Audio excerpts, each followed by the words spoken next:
If you've ever wanted to make your Word documents look more modern, more visual, and a lot more professional, then learning how to add icons in Word is a fantastic skill to have. In this video, I'm going to show you the exact steps to insert icons into your document quickly and easily. This is perfect for reports, resumes, presentations, handouts, newsletters, and any document where you want to add a polished, clean look. And if this tutorial helps you out, make sure to hit the like button and subscribe for more simple software tips just like this.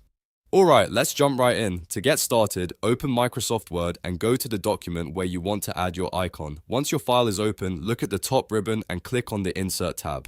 This is where Word keeps most of the visual elements you can add to a document, including pictures, shapes, charts, and of course icons. After clicking Insert, look for the Illustrations group. In this section, you'll see an option called Icons. Go ahead and click that. When you do, Word will open the built-in icon library, which gives you access to a wide range of clean, professional vector icons that you can use in your document. Now, take your time browsing through the available icon library. You can scroll through the categories or use the search bar if Word gives you one in your version. This makes it much easier to find something specific, whether you need a symbol for business, education, communication, technology, or something more general. The great thing about these icons is that they're scalable and sharp, so they stay crisp even if you resize them later.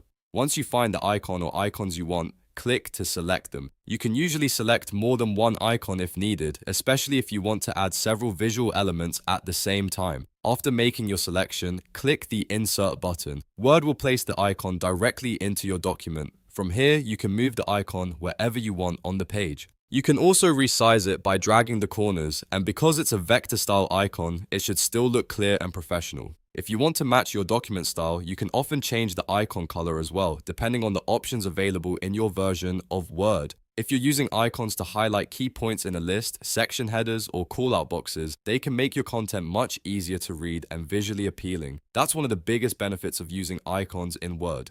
They help break up large chunks of text and make your document feel more organized. So just to recap, go to Insert, click Icons under Illustrations, choose the icon or icons you want from the library, and then click Insert. That's all it takes to add icons in Word. If this tutorial was helpful, please give it a like, and don't forget to subscribe for more Easy Word and Microsoft Office tutorials. Thanks for watching, and I'll see you in the next video.